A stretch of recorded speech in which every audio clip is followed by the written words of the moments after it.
Hello, everyone. Welcome to Therapy Clips with Dr. O.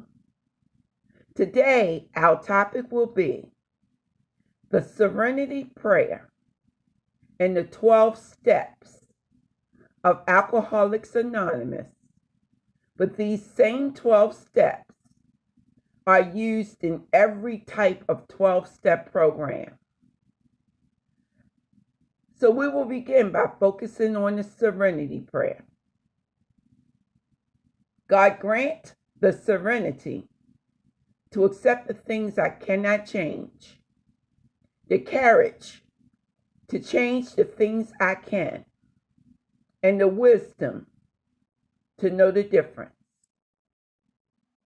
So exactly what does this prayer mean? Well, the things that we need to understand is that there are situations in our lives that we cannot change. And we need to understand that because a lot of times we focus our attention on things that we can do nothing about. And we really need to learn to let it go. I know it's difficult sometimes to let things go. However, to stay in the same space will stagnate your life. That means it will keep your life from growing. The next part of the Serenity Prayer says, the courage to change the things I can. The courage to change the things I can. So basically, what does this mean?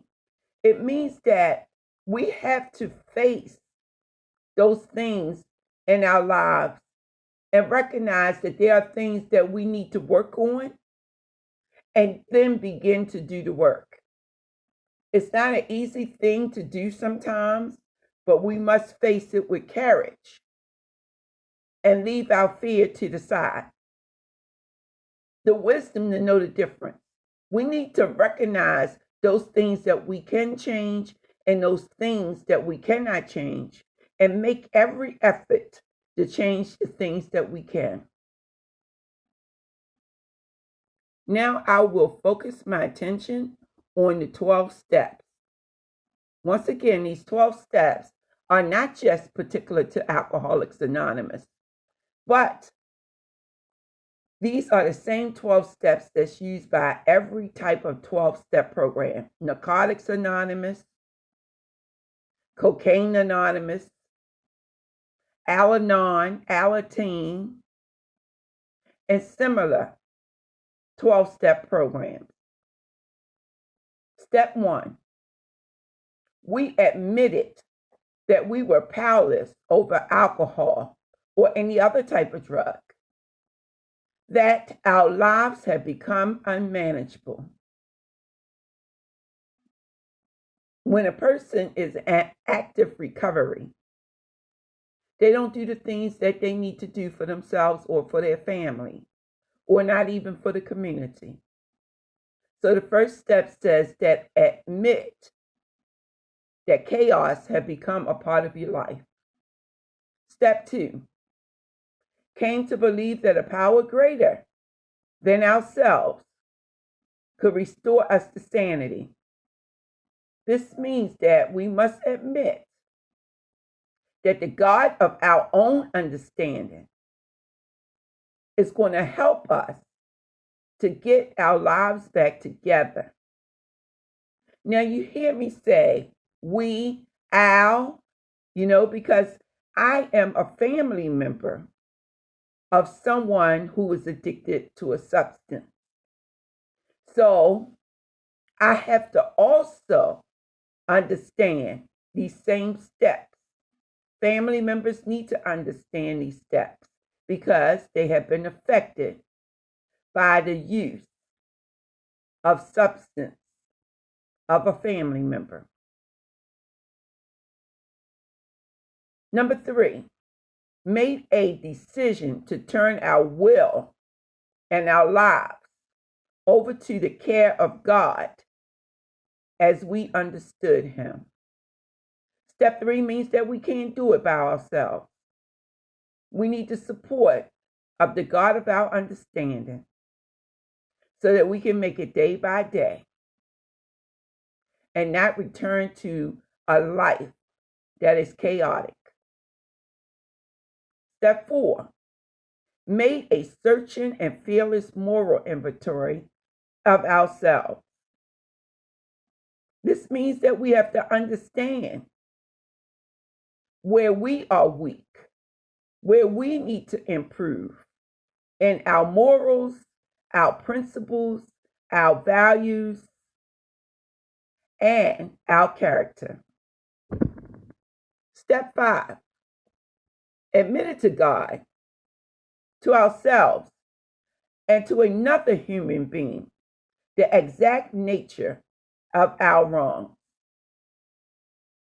We need to recognize and we need to admit those things that weren't quite right that we became involved in and the things that we have done in our lives that was not within good morals, good principles, and good standards.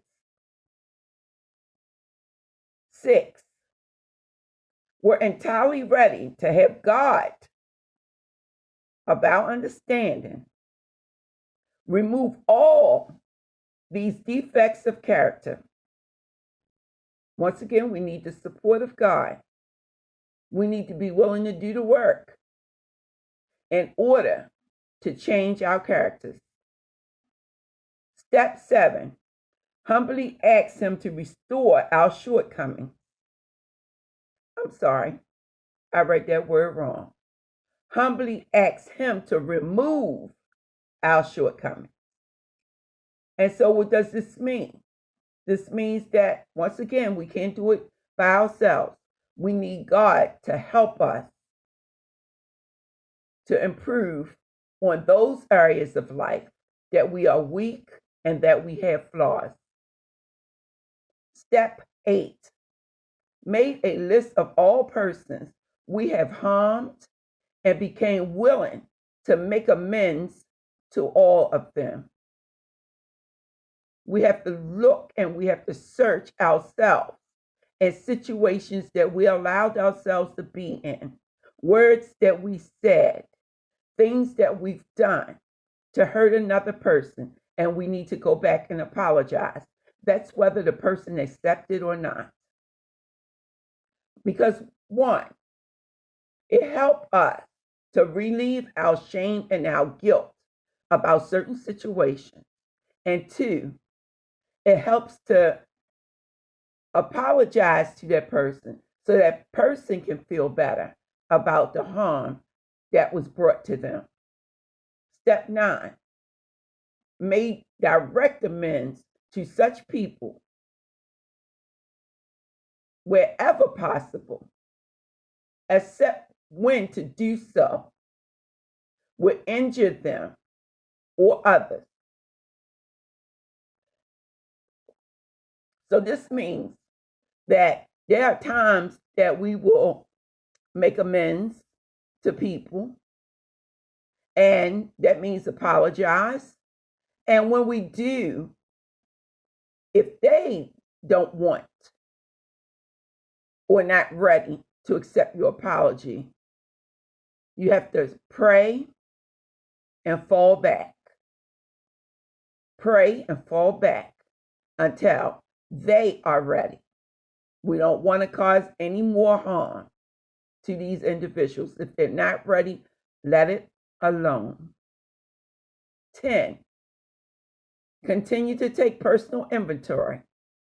And when we are wrong, admit it. Take personal inventory. And when we are wrong, admit it. So that means that ongoing, we should engage in self-introspection and reflection in order to take this personal inventory. to see where we are wrong in certain situations and admit to ourselves that we are wrong in certain situations. There's no perfect human being. Because when we can admit that we are wrong about certain situations, we can make corrections.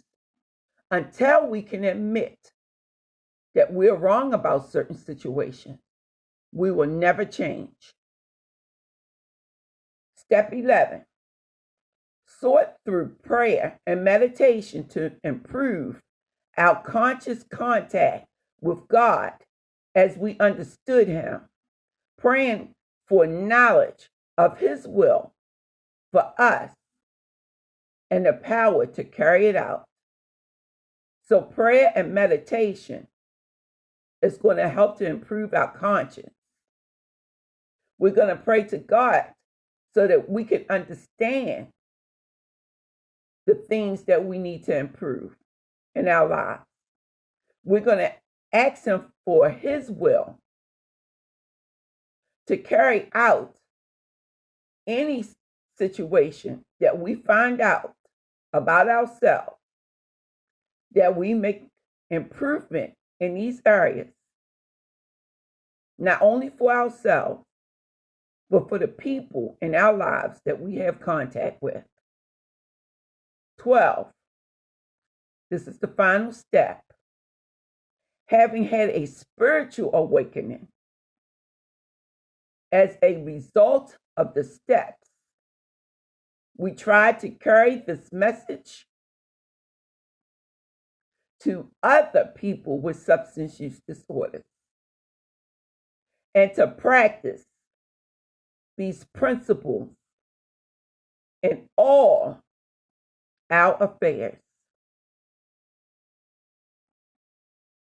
So it takes that we wake up, that we face it, that we do something about it, and that we become better human beings in our interactions with other people, with ourselves, for the improvement of our characters.